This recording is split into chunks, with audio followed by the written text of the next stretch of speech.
Welcome to the Where Do Gays Retire podcast, where we help you in the LGBTQ plus community find a safe and affordable retirement place. Join Mark Goldstein as he interviews others who live in gay-friendly places around the globe. Learn about the climate, cost of living, healthcare, crime and safety, and more. Now, here's your host, Mark Goldstein.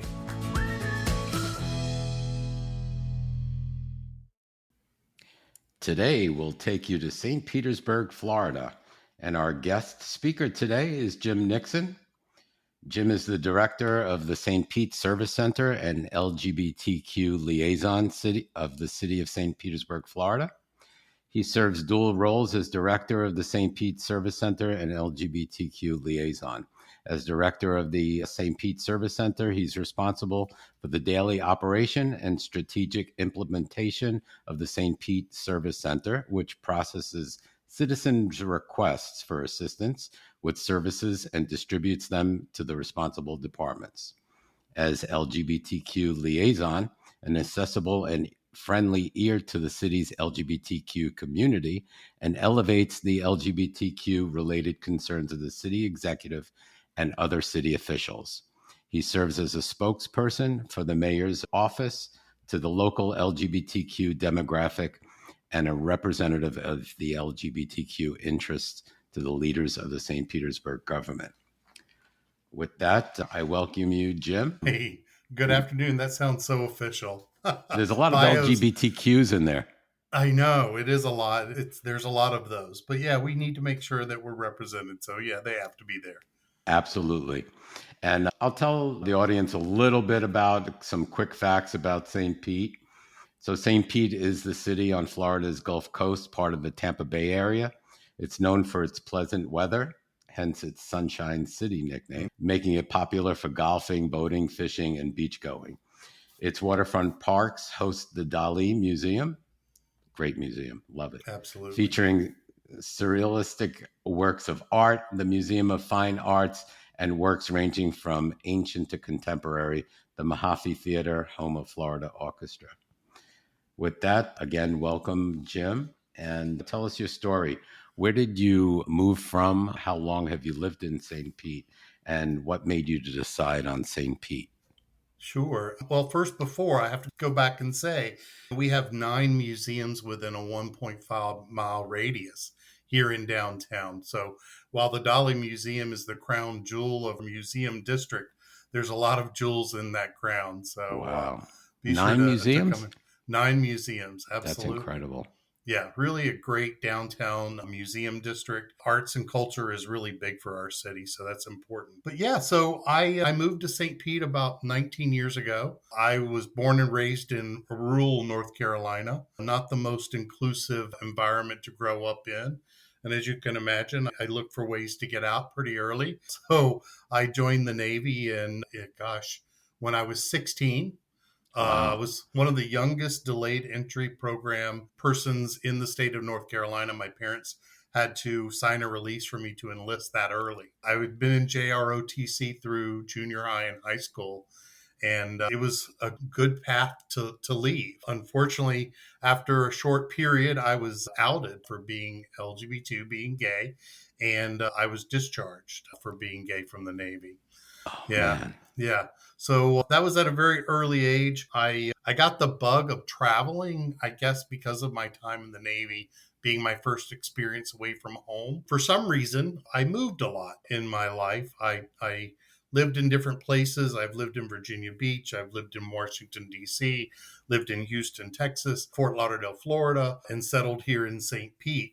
I had figured it out. I had moved every 3.5 years, most of my life, until I got to St. Pete. And the odd story about St. Pete is that I had never been here before I actually moved here. I had gotten out of a destructive relationship when I lived in Fort Lauderdale, and I decided I was going to leave. And I had a nephew who lived here. He said, come stay with me. We'll get an apartment once you get here, figure it all out. So I actually moved here starting over from scratch. And it was the city that made me want to settle. It's a city that made me want to settle down, find a home, and I've been here almost 19 years now. Wow. Congratulations. That's a great story. I love that. And what do you think? Why were you so attracted to St. Pete? What made you were Yeah, back then? well, not And so young.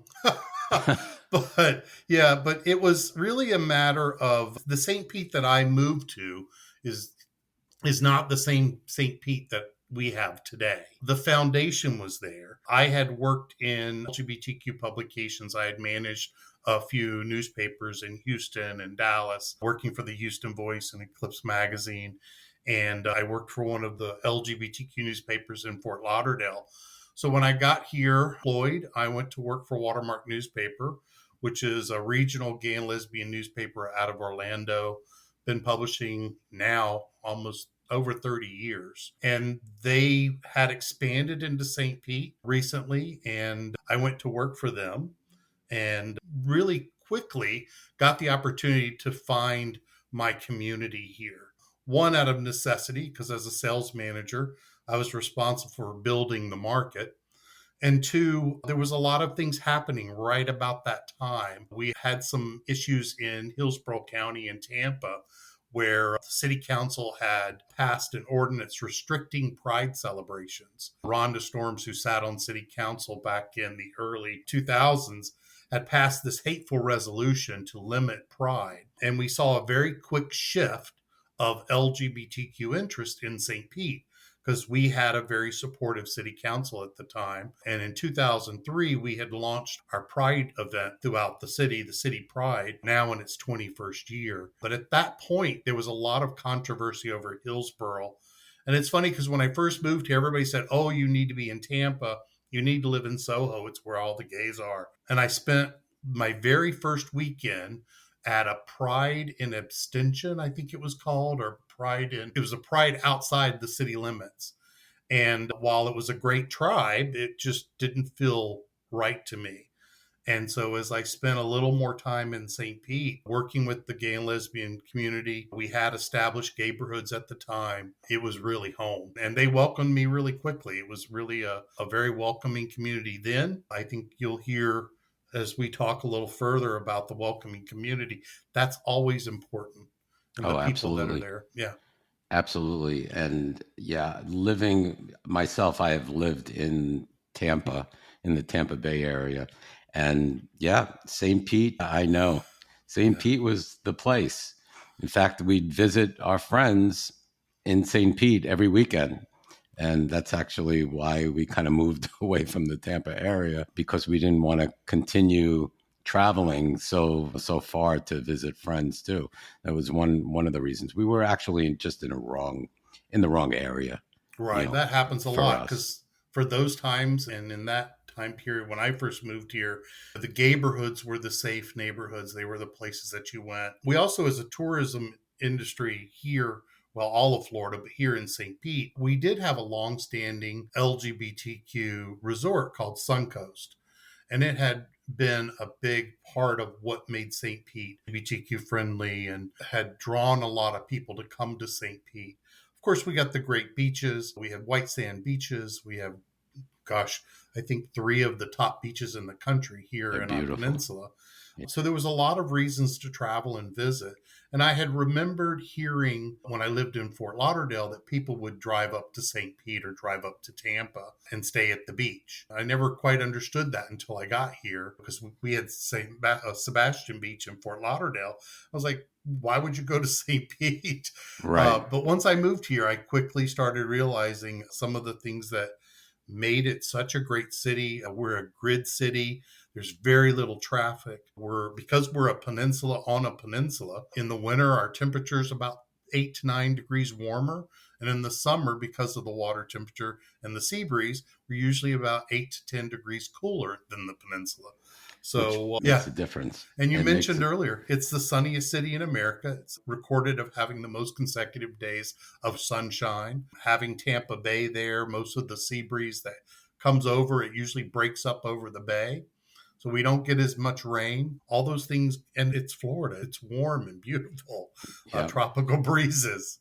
So while we're talking about geography, can you explain to the audience exactly where is St. Pete located in the state of Florida? Sure. We're on the central west coast. As you mentioned, we're part of Tampa Bay. We're the westernmost point. Typically, if you look at the state from a map, you'll see a little dangle on the west coast. We're that dangle. We're that surrounded by water on three sides. Clearwater's just to the north of us, part of the Pinellas County, and Hillsborough County is just across the bay. There are times where you think Hillsborough is part, or we're part of Hillsborough. Tampa likes to talk about their beaches and things of that sort. Tampa doesn't really have beaches. So a lot of people consider us Tampa's beaches. Yeah. I lived in Apollo Beach, and Apollo Beach really didn't have a beach. It sort of had a beach, but not really a beach.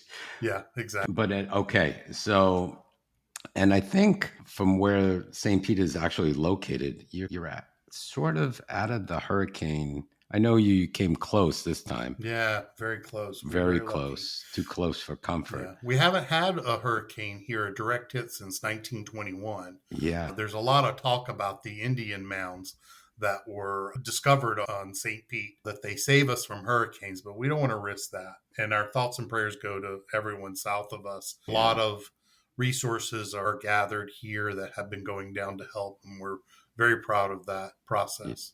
Yeah, that was devastating. Yeah. So tell us, it is Florida. It's hot in the summer. How hot does it get? And I recall I remember it would only get into the high 80s, really.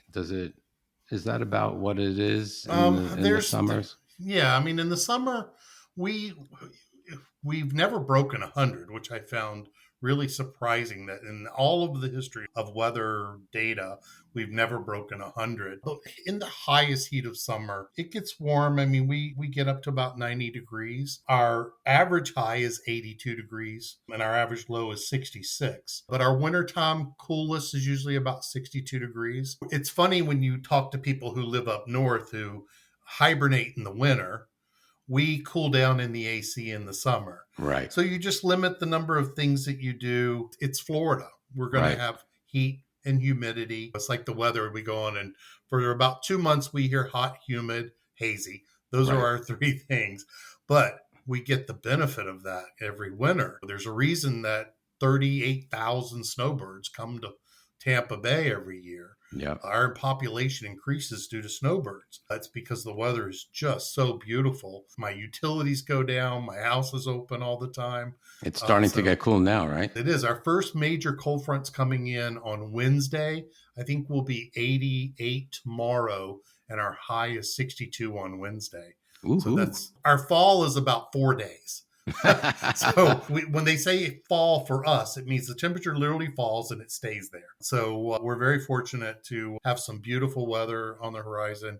It's probably my favorite time of the year. I have a very large backyard where I spend a lot of time in the winter with a Florida room, and it's like it's like an outdoor living room.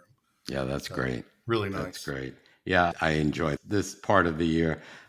Being in Phoenix, we're pretty much the same, except for we're dry. Yeah. So now we're starting to get the cooler weather, which and going into the right. I hear a lot of people. It's the humidity, because we are in a tropical environment. We're at a level of the equator. We have more humidity, so that's typically the things. It's not necessarily the heat.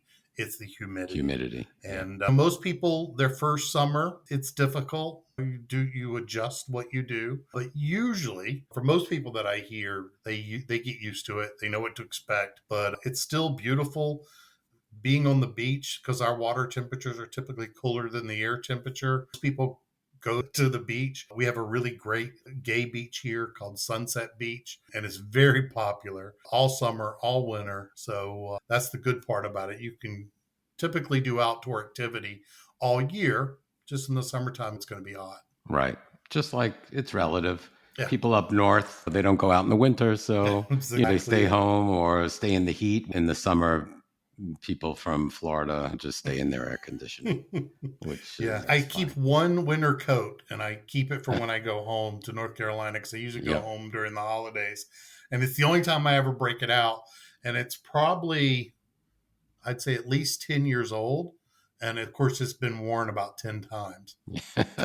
Yeah. So it looks brand new. I hear you. Same thing with me. So Jim, is living in an LGBTQ plus community important to you? And if so, did you choose to live in one? Do you actually live in one yourself? Well, I talk a lot about neighborhoods. One of the things I'll say is over the last 10 to 15 years, all of St. Pete has kind of become a neighborhood. And it's one of the things that we're very proud of, having an inclusive city council and form of government with our mayor being a supporter of the community has been really helpful and really moved our city forward in being a welcoming community. Now, we have neighborhoods, the original neighborhoods like the Grand Central District, Old Northeast. Well, it's not part of St. Pete. We do count Gulfport. That is a very inclusive community. For some reason, a lot of lesbians live in Gulfport. We love that about Gulfport. So, but it was important for me because of where I grew up and the life that I have led. I lived in Montrose in Houston. I lived in Wilton Manors in Fort Lauderdale. I lived in Ghent in Norfolk. So I've always lived in a neighborhood once I was out of the Navy. And so when I came to St. Pete, of course, I got advice of where to live and what neighborhoods to live in. And you typically go where the bars are and where things are. So it was important, although I didn't live in the neighborhood here until probably about 15, well, I'll say about 12 years ago. But I worked in it, and that made a big difference in itself. But like I said, over the last 12 years, the acceptance and support from our allies in the city and the work that we've done with our administration, all of St. Pete has become that neighborhood. You walk in neighborhoods downtown and you see the pride flags and trans flags still hanging in businesses 6 months after Pride. Those are kind of the things you look for in a community. And the people, I hear it all the time. We didn't really talk about it. I did manage the LGBTQ Welcome Center for several years. And part of that was people coming into St. Pete who were visiting and tourism.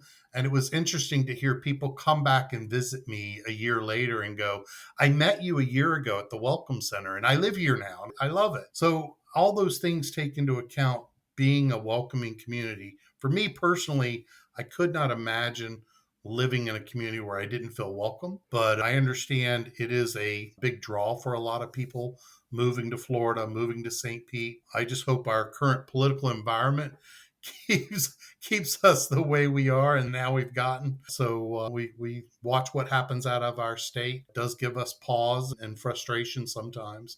Yeah. But St. Pete and all of the Tampa Bay area has really become very inclusive. Yeah. We're very excited about that. I would definitely agree. And you help to make it that way. You're so Well, I passionate appreciate that. of what you do. Thank you very much. We appreciate that. Thank you. as well. This was the first year at Pride when we celebrated the 20th anniversary of St. Pete Pride, our largest Pride event in the Southeast United States here in St. Pete. I got the opportunity to present proclamations to every city government in the Tampa Bay area. And for the first time, every city from St. Pete Beach, Treasure Island, Tampa, St. Pete, Venice, Sarasota, Clearwater, all signed proclamations for Pride Month. And so great. that's one of the things that I've had the opportunity to do is take the good work that we do here and spread that work out through other areas. We work with Fernandina Beach. We've worked with West Palm on street murals and pride festivals. So I'm very proud to the fact that the work we do here doesn't just resonate here. It's impacted places throughout the state. So we're really excited about that. And I remember the day that you posted the St. Pete Pride Walk. Oh, right. The Street mural. The street mural. Yeah. That was great. I just love it. I kept that. I put that actually on my website because terrific. I love that. Yeah, I'm very proud of that project. In the beginning of the COVID pandemic, there was a lot of chatter about, I guess it resonated with me personally from the AIDS crisis because there was a lot of things happening where we didn't have a lot of information. And so I did an interview talking about the connection between those. But what really was the worst part was that Pride was canceled. And there wasn't that celebratory time where we could recognize or that we could celebrate or get out because everyone was so nervous and there was so little information. Yeah. And so one of the things that I thought about doing, and we had always talked about rainbow crosswalks here in the city, And we've seen them put in different places. And FDOT does not approve rainbow crosswalks because it's a distraction for drivers and walkers. And so we decided, because Pride was canceled and the fact that we wanted to memorialize the birthplace of St. Pete Pride, in the intersection of 25th and Central, we painted a progressive pride mural in the intersection. And it was important at its time because, of course, we were in a time of Black Lives Matter to recognize LGBTQ people of color and especially our trans community. So it is the Progressive Pride mural. It represents all 11 colors within the Progressive Pride flag. And it was important to do so because without Pride, we had this symbol of the city, of what we have celebrated and what we've built. And it was really beautiful to see. It is. It is. I loved it. Yeah, it's actually driven business development within that intersection. We've seen a lot of people, a lot of the bars, even Salty's Nuns has opened on the corner where Queen's Head used to be. I think because that intersection resonates and so many people come and spend the weekend and go down and see the Progressive Pride mural. And so it's done multiple things. It's actually, we've proven that our painted intersections have less traffic incidences than other traffic intersections. So there's an argument for it there.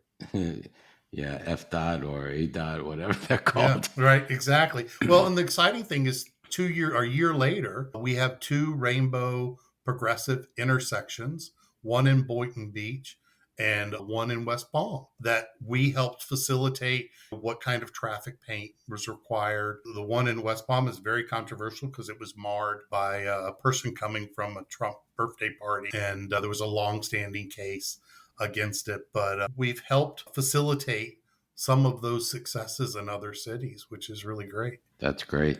That is great. So I know that St. Pete has different neighborhoods, such as the historic Kenwood area and Old Northeast. Are these neighborhoods more expensive because they're more gay inclusive or gayborhood, so to speak? Well, the current market that we're seeing today, housing prices have increased. So I would say all neighborhoods are more expensive today. Right. And the market we're in, where people can work from anywhere, Florida is a great location to relocate, to live that lifestyle of being in the Sunshine City and all of that. So it has driven our prices up. Typically in our neighborhoods like Kenwood, Old Northeast, they've been longer established neighborhoods. Kenwood at one point was the first suburb of downtown. And when it was created, it didn't do very well. It became a very rundown crime, drug, prostitution throughout the neighborhood. And 30, 40 years ago, gays and lesbians bought into the neighborhood. We've seen this all over the country where you want a neighborhood to improve, invite the gays and lesbians. So economically, we've made them very popular. We typically have Florida bungalows, which are these elevated bungalow, which have so much charm, so much character. Mm-hmm. It's almost like a bungalow's made for a gay guy. Right. Just hardwood floors and fireplaces. So it's almost designed for us. So they're very popular and they're not oversized. So there was reasons that it was very successful. They have tended to go up in price in the last couple of years, which is very successful in the neighborhoods. But really everything in Florida has seen that growth. Up. Yeah, Tampa everywhere. As well, everywhere. Yeah. So how about the gay bars? Where are they located in St. Pete? So I always joke, people say, you used to come into the Welcome Center and say, where do gays go? We really go everywhere. Now, there are some core bars, but I would say there's nowhere exclusively gay or lesbian or that type. We typically have mixed use bars. Most are in the Kenwood area of Grand Central, which is a neighborhood association there on Central Avenue. Our city's really neat in the way that it was designed as a grid city. So while we have a beautiful, growing and successful downtown, Central Avenue runs directly through the city. It's 9.3 miles from one end to the other. It starts at Beach Drive in downtown and ends at the beach. And so everything really kind of spreads out across Central Avenue. And everything north of that is a north, everything south to south. We have avenues and streets, each run different directions. So you never get lost in St. Pete, I always tell people. But in the Grand Central District, that neighborhood just south of Kenwood was where the gay bars all started. And so we still see a lot of that there. We have Enigma in the Edge District, which I believe is around 13th and Central.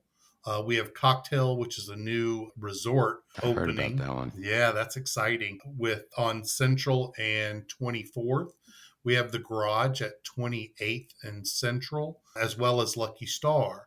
Now, we also have other bars around St. Pete, just north with Quench. We also have one of the oldest consecutive running gay bar in Clearwater with the Pro Shop Pub. And that is entire state, if not beyond the state. So typically what we see is we have our core gay bars, but there's different places where the LGBTQ community goes pretty much anywhere and feels comfortable. You can go into downtown and some of the bars in downtown, Thirsty First, a couple other places. I mean, our sports bars here are packed with LGBTQ people. We're a sports city. We have the Tampa Bay Rays. We have the Tampa Bay Lightning, the Bucks. We have Rowdies for soccer. So we do like our sports, and you'll go to any, like Ferg's on Central will be packed, but it's everyone. There's not It's integrated. one group. It's very integrated. It really does go back to what we looked at in the progression of the LGBTQ community, that it is a welcoming city throughout. I always tell the story about our Pride event because, as I mentioned, it's very large, but our Pride in 2019 had 280,000 people. Our city population is 261 at the time. So that's not all tourism. That's Right. our city. Pete Pride, I always say, is not a gay pride. It is a city pride event. And you will go and you will see families and you will see kids and you will see a diverse, equitable representation because that's who we are as a city. That's great. It's really, in a lot of times, I think this is the utopia that we always hope for. And it's in a red state, which is even more incredible. So, yeah. Yeah, absolutely. And we all strive for that integration and diversity that everybody would like to see, everybody going to all different types of bars and stuff like that. And I think the only reason why, gay bars are popular is because in other places, I'm not talking about St. Pete, that people don't feel comfortable being in a straight bar. So yeah, absolutely. And I think that's one of the things you hear. You go into a gay bar today and it's a bridal party and things of that.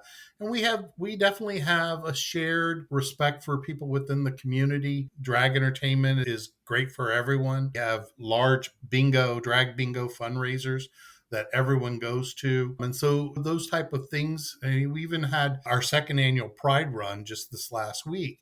And it's a mix of who like to run. I'm not one of those people, but those who do. And it's a mix. It's not just LGBTQ. I think the benefit of St. Pete is we respect each other and we care for each other. And those things aren't quite as important that separate us as what makes us passionate about the city we live in. tell us a little bit about St. Pete's downtown.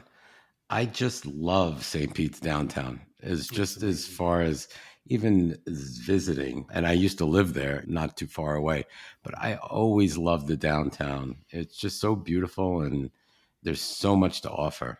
Absolutely. Can you elaborate a little bit? Yeah. No, one of the things that our founding fathers did for our city is to preserve our park system on the waterfront. You see in a lot of cities in Florida where, developers come in and they develop every inch of space.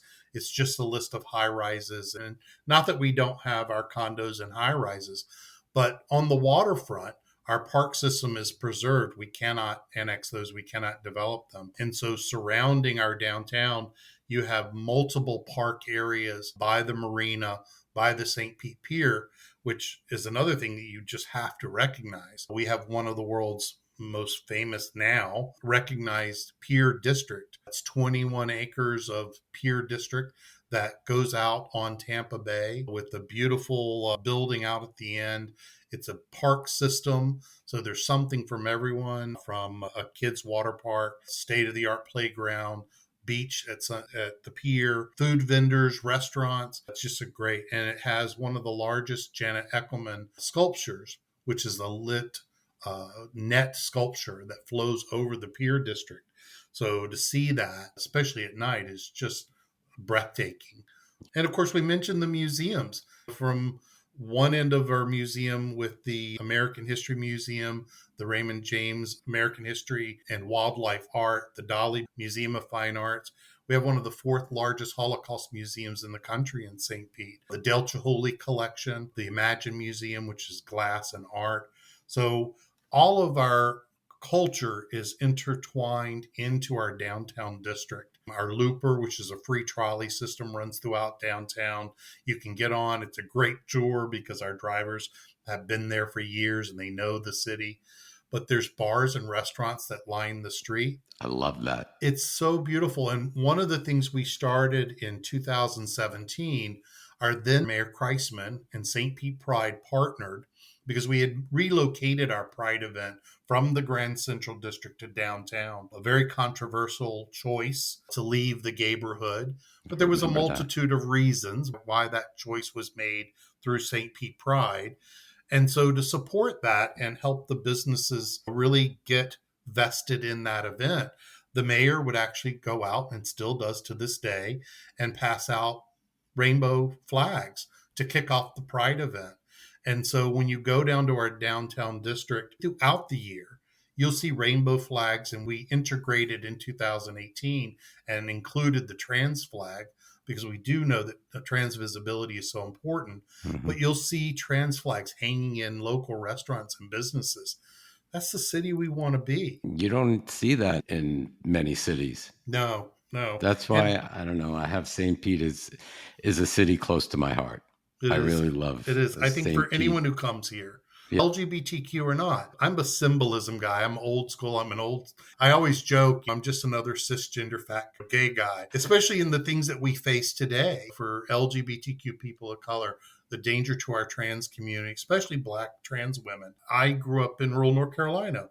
Those things aren't in my vernacular. It's not the things that I have to deal with. I still resonate from the AIDS crisis. I still look at discrimination on the basis of being LGBTQ. So I'm a big visual guy. I like visual things. I like beacons. And so the Progressive Street Pride mural is one of those. Flags in our businesses and throughout the streets and neighborhoods. Even in the Grand Central District, they used to take our banners down every year after June. And so we worked with the Grand Central District and said, well, let's just design banners that can stay up all year. And they're rainbow inclusive. They have rainbow patterns in them. So it's there. Love that. In 2021, we petitioned the state to allow us to light up the Sunshine Skyway, which is one of the largest bridges in our country. Yeah, it is beautiful. The gateway to Tampa Bay. Yeah. And so the first year, it was very politically a struggle. We fought the state back and forth, and they put a lot of hurdles out for us, but we jumped those hurdles. We got it done. So in 2021, we lit up the Skyway for Pride the last week in June. But last year, we actually had the opportunity, because we knew what we had to do, to actually modify the light structure that we were using.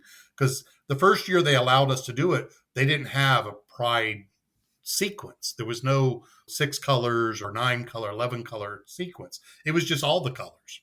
And so we were happy with that the first year. But last year, we were intentional that we actually worked with St. Pete Pride, paid the company that designed the light structure for our Sunshine Skyway, and lit it up in true Pride and trans colors for the 20th anniversary of St. Pete Pride. So you have this bridge that spans 3 counties. Beautiful. Lit up for 9 days in trans and Pride colors. It's just amazing. It's just amazing. I don't want to embarrass you or anything, but you're my Florida hero. Thank you very much. You're so passionate. You're There's a so lot of people passionate doing good about work. the community, and you work so hard for the community. And oh my God, we appreciate you. No, I We thank do. you. No, there's a lot of people that help me do the things that we get done. I know Brian Longsreth, Yep. who's one of our longstanding heroes, who really was Father Pride. He was the man who made these foundational moves to bring pride and work with our local government. There's so many people, just to try to name some of them is difficult to do because there's just so many. Right. But yeah, no, I'm Good. proud of the city it's become. I'm glad that I was part of that. And I have recently had a change in administration, of course. Mayor Kreisman had been in office for 8 years and had just been so foundational in his beliefs and support of the LGBTQ I community. was sad to see him go. Yeah, as far back as being a city council member, he was the first council member to sign the Pride Proclamation. He was the first elected official to march in the parade. Yeah. When he became mayor, he signed the Points of Pride Proclamation in 2014, putting in 11 policies for the city of St. Pete that were inclusive, was part of signing our human rights ordinance in 2003. So those kind of things have happened not overnight, but there is a momentum that when people vest in inclusivity, it drives momentum, drives change.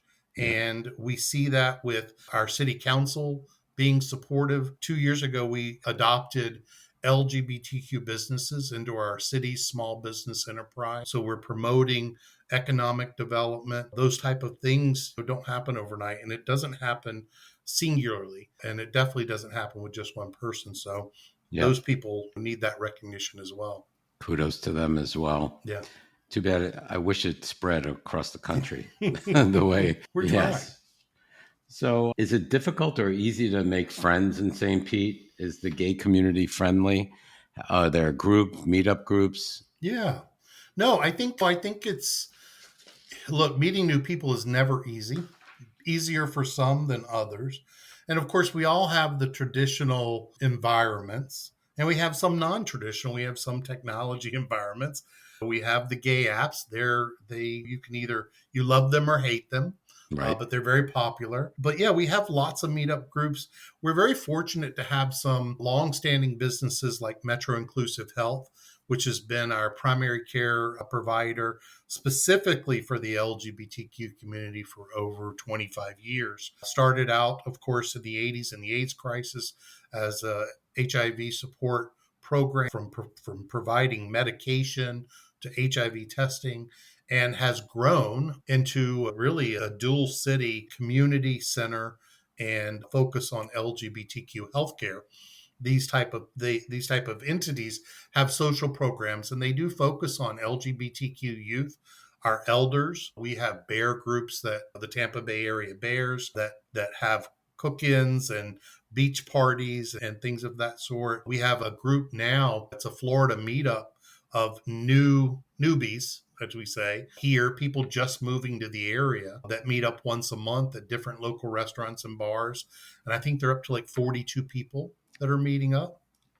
Do you know there was somebody that started that group, a Facebook group also, that I was on Facebook with, who originally came from the Denver area. Absolutely. And he moved to St. Pete, and now he's gathered all of these people together, and I think they do once a week. I think they're doing other events. They're actually hosting their first ever all singles event coming, which is very interesting. I just peeked a little at the list. Are you going? While I'm singing? No, I'm not. Probably not. But there were like 35 people that were already signed up. So it was interesting. I did look at the list of who signed up. So yeah, those are the type of events. I mean, the city has worked really hard with different agencies in the area. A lot of the things we do, the city does get credit for, but we don't do this in a vacuum. We don't provide certain services. We partner and support agencies within the LGBTQ community that can provide those, so that we can make sure that our city is well represented in different demographics.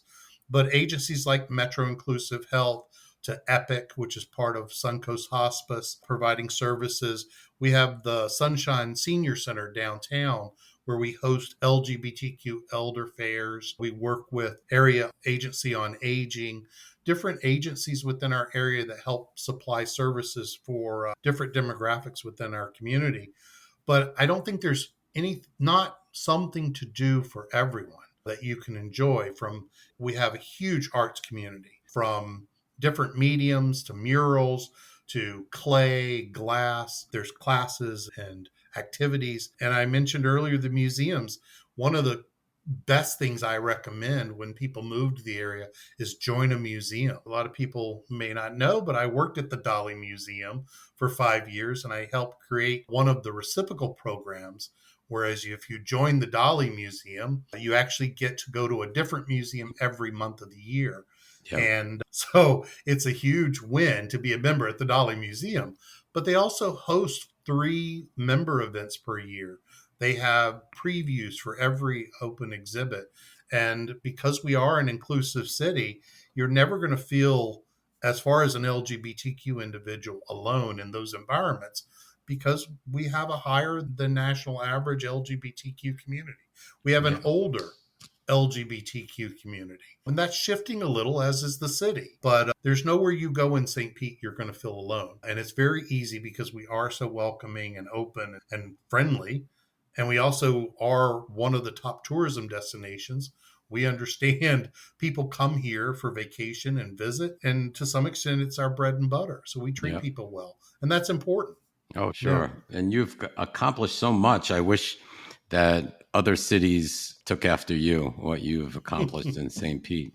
Because really, I mean, even here in a city as large as Phoenix, we don't have the Metro Center like you, and you have all these inclusive things in the city, and it's just wonderful.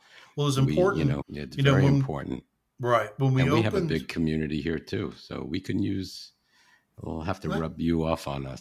I think you do very well. Well, it was important when we opened the LGBTQ Welcome Center back in 2014. It was the third LGBTQ visitor center in the nation as a partnership with the city and Metro Inclusive Health. That really set us apart as far as tourism. We worked really hard to get the International Gay and Lesbian Travel Association their international conference here in 2017.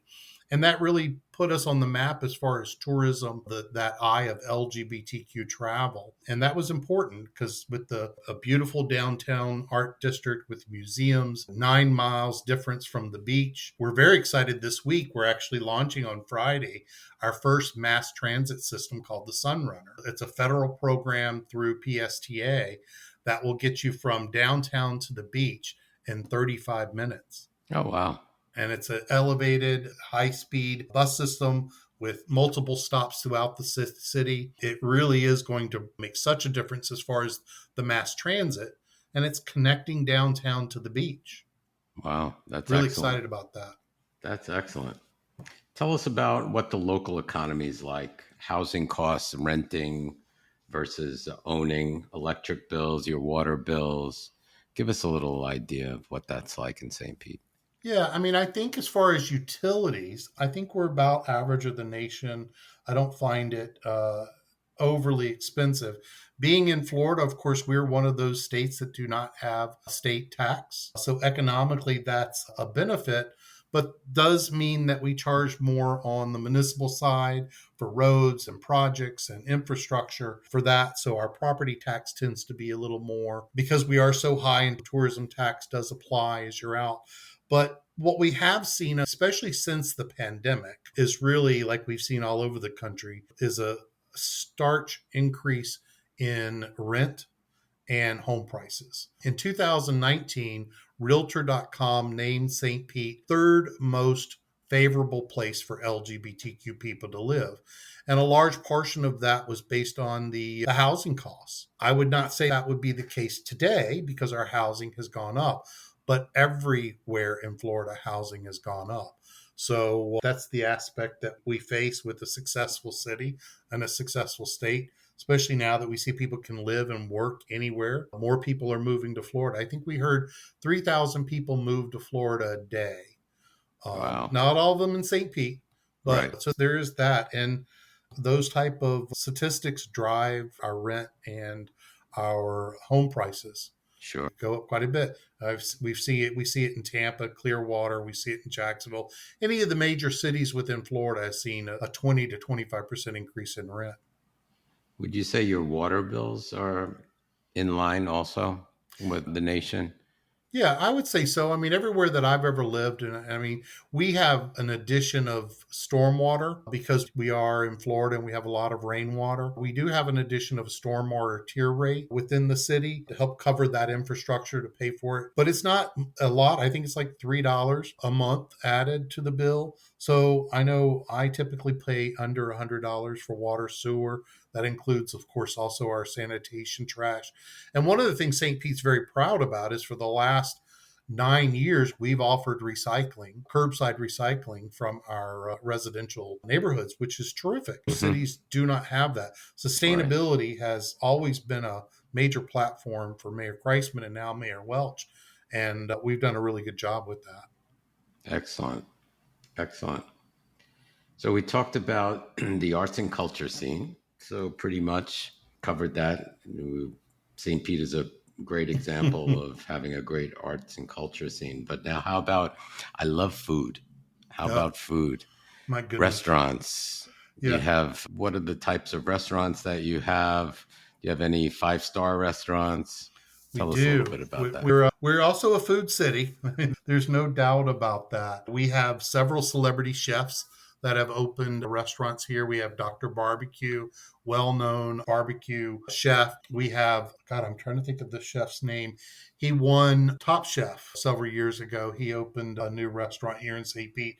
So while it's very well known for its art, our food is very much a part of who we are. Throughout Central Avenue, there's restaurants and 5-star restaurants to go to, but there's also a big draw for street fair foods with hawkers on Central Avenue and different types of restaurants. We have food trucks all throughout the city. Anytime you have a successful city, I think it really matters of how many food trucks you have. Right. And we see food trucks that have turned into really popular, great restaurants, which is another sign of what's doing well within your food scene. So I think there's 7 districts within our city, and from our innovation district to the Grand Central District, Edge District, of course, our arts and culture district. Within each district has its own flair, but there's not a shortage of anywhere to dine and eat. And I think that's partially because we are a tourism city. We have so many visitors but it's really that local support that really makes those businesses thrive, because even during the pandemic, we quickly shifted when restaurants were shutting their door to go and services. And we made sure that we supported our businesses through the city of St. Pete, offering grants and bonuses and funds to make sure they survived the initial pandemic. And they're all thriving today, which is really great. That's great. Yeah. Support your local business. Absolutely. They are so important. And even I remember when I lived in Tampa, I used to come over to St. Pete and Gulfport to dine. Yeah, no. I mean, Gulfport too has quite a few good restaurants. Absolutely. I don't dine at the beach very often, but 2 of my favorite restaurants are there. And St. Pete's a peninsula, but we have other municipalities within the peninsula, from Treasure Island and St. Pete Beach and Terra Verde, and even north of St. Pete and Clearwater. Even if you were to at some point get tired of all the great places to eat and dine, you just go over across the bridge and go to the bay, or go over to Tampa even. Right. So, I mean, I know Chef Fabio Vivian, who won Top Chef, has opened a new restaurant. I have not been yet, but I have been to Chef Jeffrey Jews. He won Top Chef, God, I don't know what year, but he has a really great restaurant called Linger. But I mean, like Robert Hess of the Food Network, Dr. Barbecue I mentioned earlier, and Ray Lampa, they all have restaurants here. So we've got to be doing something right if they're investing into our city. Yeah, absolutely. Yeah. Absolutely. So tell us about the transportation and the traffic situation. It seems like, at least on the Tampa side, it was getting very crowded. I don't know about St. Pete. It's probably a little less crowded than it is on the Tampa side. but is there anything being done as far as infrastructure? Yeah, absolutely.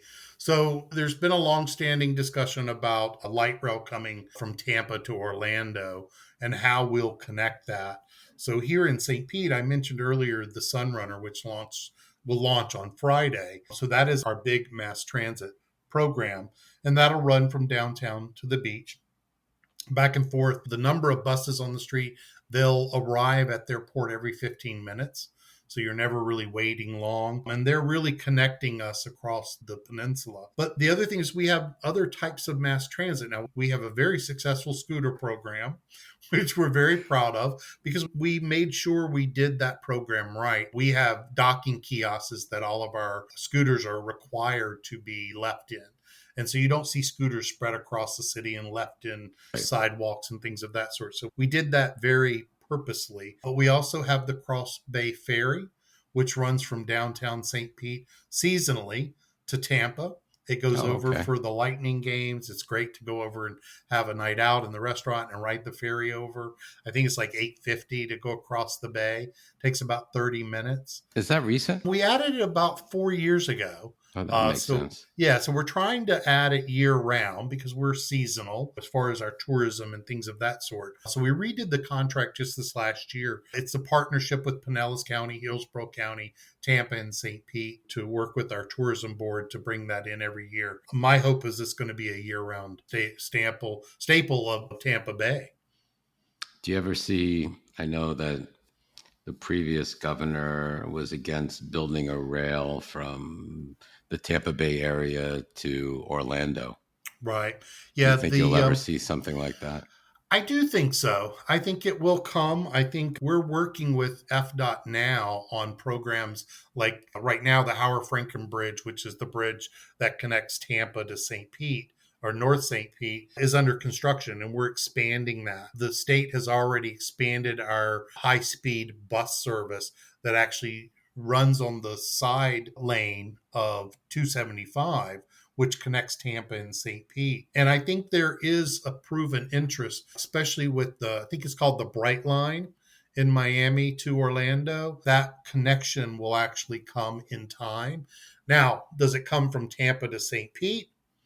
I don't know, but I know people that drive over and take Amtrak all the time. So hopefully, as long as it gets close, we'll be taking advantage of it. And trust me, there's nothing better to have the ability to take a high-speed rail to Orlando for our gay days at Orlando. Oh, yeah. That would be awesome. The best.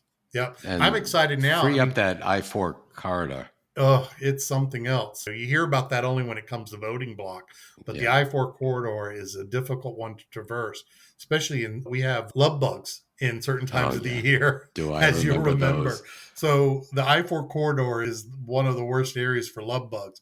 That's the only thing I hate about going to Orlando. Yeah, they smash on your car and you got to get them off. Oh, my goodness. But the good thing is everything's close. You can get to Orlando in an hour and a half.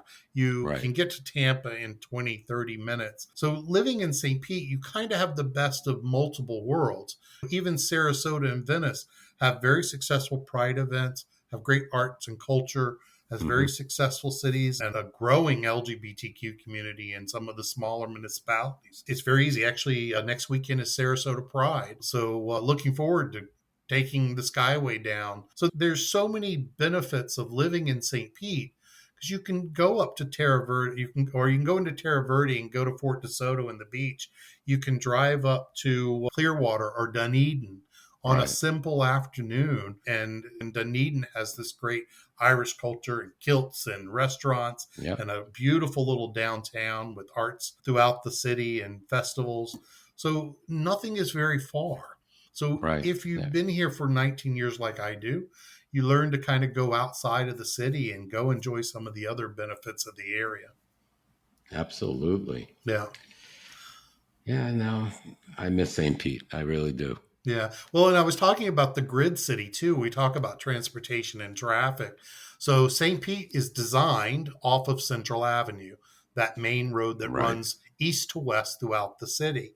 And all of our streets are numbered north and south of Central Avenue. So if you go south, you're going to be on a First Avenue, every numbered street, all the way down to the pink streets in southern St. Pete. You go north all the way up to 62nd Avenue North, and our avenues run east and west, our streets run north and south. So based on a single address, just a house number, you know which intersection they're in. Yeah, it's And hard so to get lost. it's very hard to get lost. And because we have 275, which typically is only really busy at rush hour, and when I say busy, it's never stopped unless there's an accident. It continues to move. It's a 4-lane highway. But we have two offset smaller highways that come into downtown, 375 and I-75. So wherever you're going, you can get there very easily. And with the new Sunrunner, Central Avenue will free up a lot of traffic that we see there in the heavier times that we know all the restaurants are busy. I remember when we put in the scooter system, everybody was afraid that we would slow down traffic. But no, it's just because it's so darn popular. That's the good part. That's good. That's Yeah. good. Tell us a little bit about the crime situation. Is there crime in St. I mean, there's crime in every city, Right. but tell us about a little bit about the crime in St. Pete. Yeah, I mean, being the fifth largest city in Florida, you have expected crime levels. Year, we've seen data that shows St. Pete is actually down in crimes. I think the pandemic has had some impact, both positive and negative in that. But most of our homicides have gone up, I would say. But I think that's normal everywhere. But all of the other categories that we look at and examine have gone down as much as 21%. Oh. Yeah. Yeah. The big thing I think it's crime is there's crime of opportunity. We've seen crime reports where auto break-ins have been high.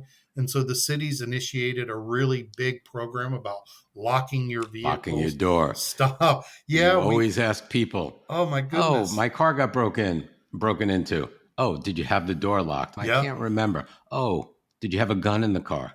Yeah. No, we hear it all the time, or even with people that actually leave keys in the car.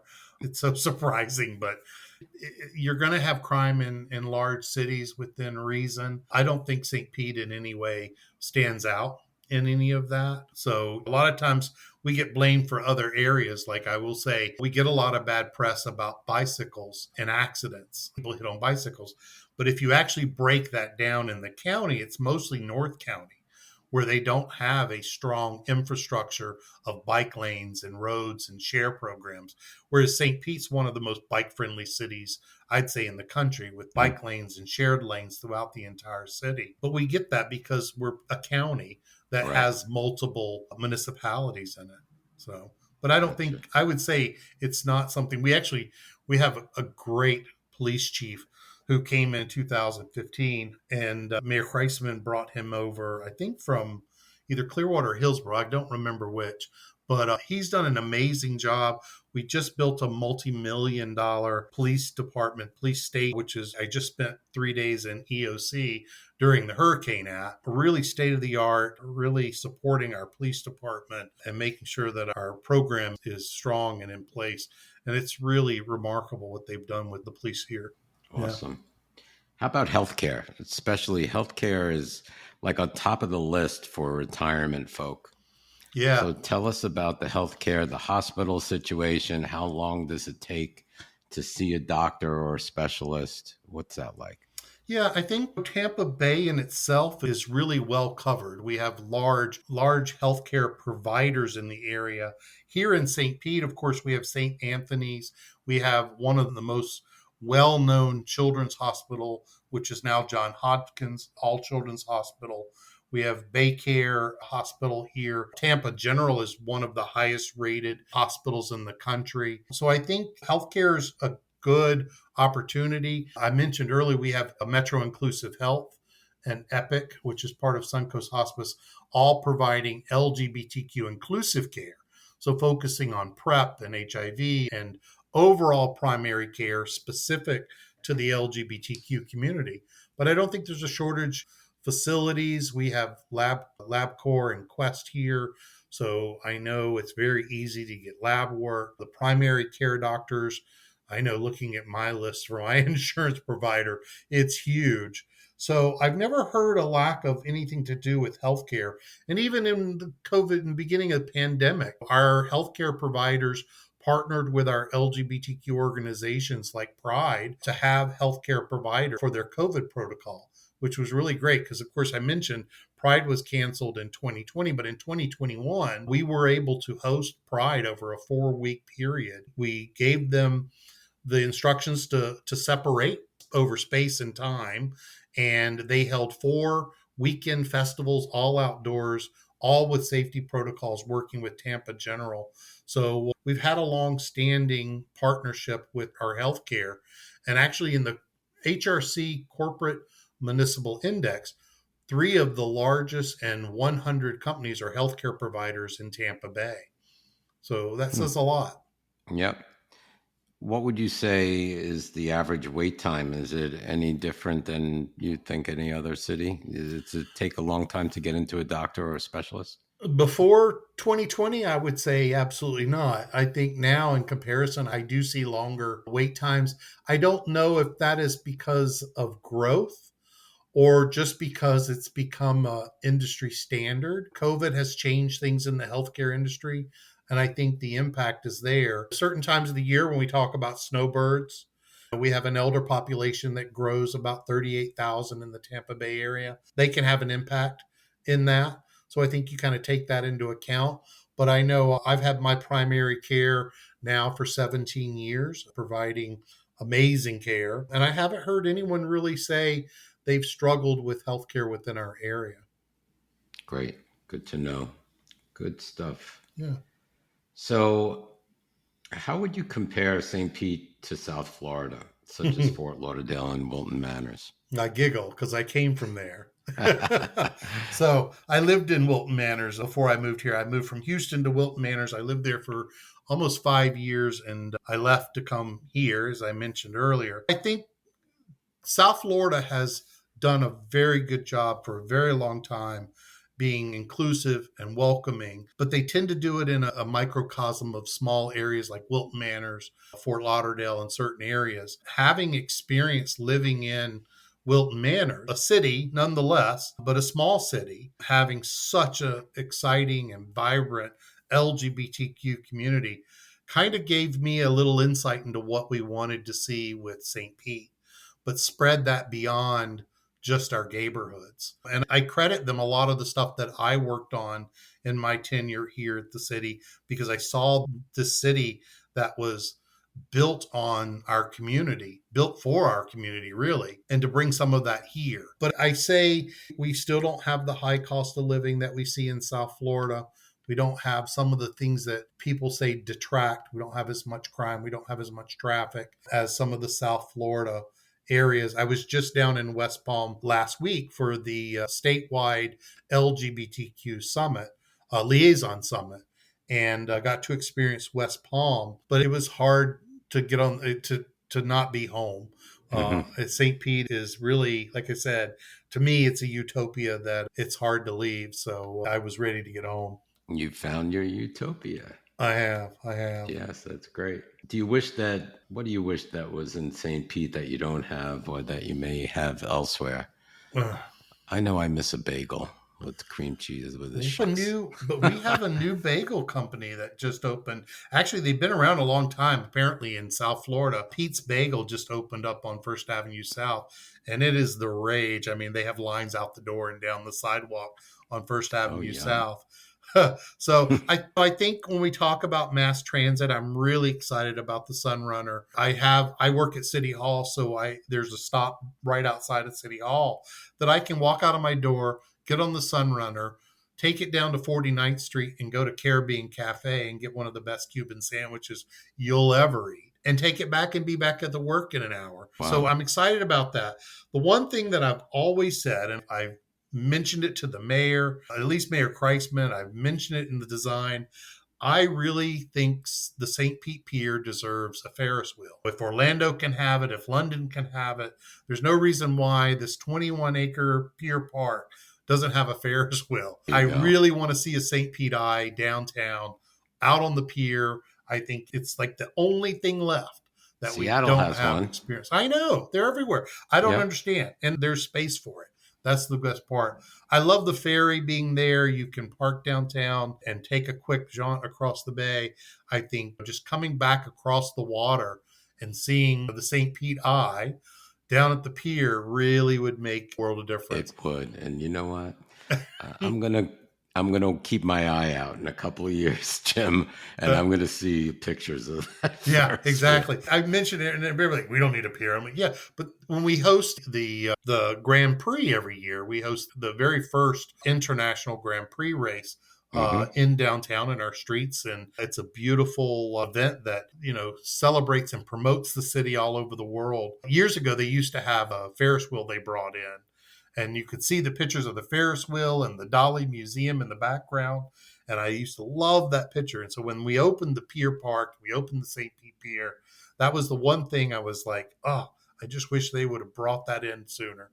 So hopefully we'll see it And someday. when they bring that in, rainbow colors. Exactly. Well, we light up the pier in 2020 during the COVID. When COVID started and Pride was canceled, we created an event called Light Up with Pride, where we actually light up downtown the first night of June 1st to kick off Pride Month.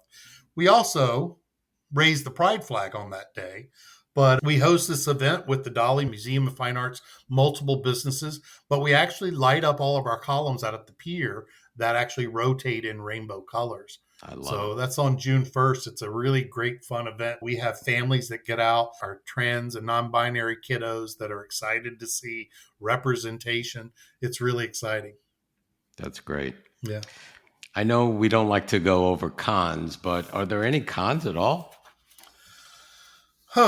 Well, I mean, I think we talked a little bit about it. I think we're the victim of our own success. The pandemic has impacted the state in a way where lots of people are moving price. I mean, I think inflation and things of that sort happen everywhere. It's not just here.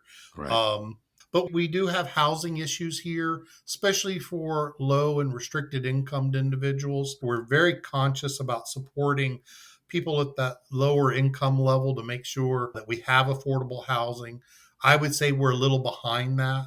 I think it's something that I know our previous mayor and our current mayor is working very hard on. And there's a lot of programs in place to help people to get home ownership. But I think because of the success of all of Florida, our housing pricing has become a little bit unobtainable for those individuals. So it's real important that we look at programs to take care of that and help people that are here. We never want to see a city that is successful price its people out of it. And so what we have seen is people that have struggled with rent increases in the area. And so I would say if there was a con, we're probably a victim of our own success in that more people are moving here, more people can afford more homes because they're coming from the Northeast or they're coming from the West Coast. And so our local long-time burghers, local residents who lived here their whole lives, if they don't own a home, struggle with those rent increases. But I know everyone struggles with that as well. So, that would probably be the thing I think impacts us the most at this point. But yeah, I think, and probably on the LGBTQ side, Florida is a red state. I tell people we are a bright blue dot, and most cities in Florida are, but we are preempted by what happens in our state. And so elections are so important that we keep that progress moving forward. We're in an election year for governor. We're hoping that will be an inclusive decision people make. But I'd like to see that change. I think our representation, at least in Tallahassee, is not equally distributed when you typically have a Republican-controlled government. Right. So that would be the only other thing I would say I'd like to see change. One more thing I'd like to ask. How about the homeless population? Is there a large homeless population as compared to other cities? Well, I'll tell you, we do a survey every year. The Pinellas Housing Authority does a program called the Point in Time Homeless Audit. It's we go out in the streets and we survey the homeless population. And I would say that we have not seen growth in the last 5 years that I've been tracking the numbers. About 4.5 years ago, I petitioned them to actually add inclusive questions in that survey so that we are tracking LGBTQ homelessness as well as adding a gender-specific question so that we know how many of our trans and non-binary individuals are suffering from homeless here in Pinellas County. I haven't seen any peaks in that. I know in the LGBTQ side, we were about 8% of the homeless population recognized as LGBT, which is about average. It's also about where our population supposedly is. I think we're much higher. But I think because we're a seasonal community, we're in Florida, we see transient homelessness, makes our homelessness seem worse. But I know in doing the survey and doing the work, and the work I do with the city is the service center, we see homeless increase when the weather's nicer because people do come to the area. And then when the winter comes, they come here. In the summer, they go back. So I think, unfortunately, that impacts our services to people really suffering with homelessness. So we try to look at those things. But I wouldn't say, at least in the 5 years that I've been tracking homelessness, it has not increased. Okay. Yeah. So, Jim, in wrapping up, what would you say to our audience if they're thinking about relocating to St. Pete? Oh, I say come. Even if you haven't made the decision, come visit, spend a weekend. I hear so many people that saw me on a weekend trip just by accident. I know people from South Florida who traveled here just because they wanted to get out of South Florida for a weekend. And the next thing, they're living in St. Pete. So there is great information at Visit St. Pete Clearwater, our tourism partners for all of Tampa Bay. It's one of the great things about our tourism is they actually have LGBTQ information specific on their website, as well as the city's website. Visit. You'll see in the short time that you're here, the utopia that I talked about. And I hear it over and over again from people. All they need to do is just come and visit. And I guarantee you they'll fall in love with it. It's that good of a city. That's great. I want to thank you so much for all of your time. It's great information. I'm sure our listening audience will definitely appreciate you and everything you said. So thank you once again for the opportunity to speaking with you again, and we'll do it again soon. I hope so. I really appreciate the opportunity. As you can tell, I love talking about our city. I know you and I have had conversations in the past, so it's a great opportunity. I thank you, and thank you for spotlighting our great city and our great work. Absolutely. Thanks, Jim. We'll talk soon. Absolutely. Thank you. You're welcome. Thank you for listening to the Where Do Gays Retire podcast.